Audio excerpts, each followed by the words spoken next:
Let's use our Shapes tool to create flowers. I'll go to my left-hand toolbar, and under my Shapes drop-down, I'll choose the Tear tool.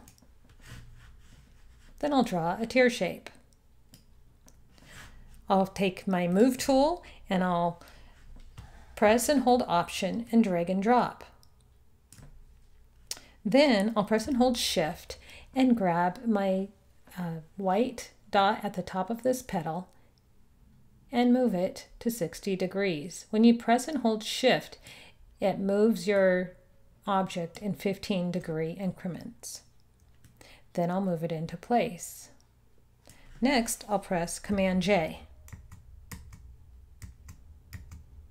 And I now have a flower.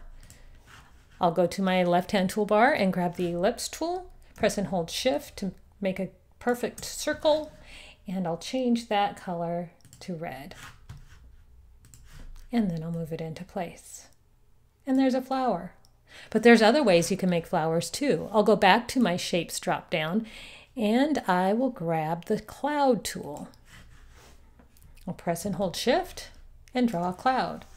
And then I'll take my red dot and pull it in. In my top context toolbar, I can change the number of bubbles I have.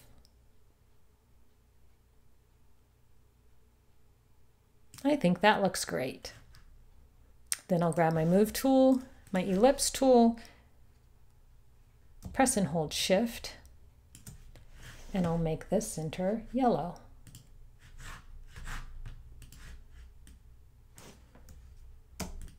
I'll go ahead and group those. And now I have another flower. Let's do that again. I'll go to my Shapes tool, grab the Cloud tool, press and hold Shift, bring the petals in, go to the Context toolbar, and change the number of petals I have. I'm going to make this flower white. And then I'll grab my Ellipse tool, make a perfect circle, and make that circle yellow. Grab my Move tool and move that into place. And just like that, I've made 3 different flowers.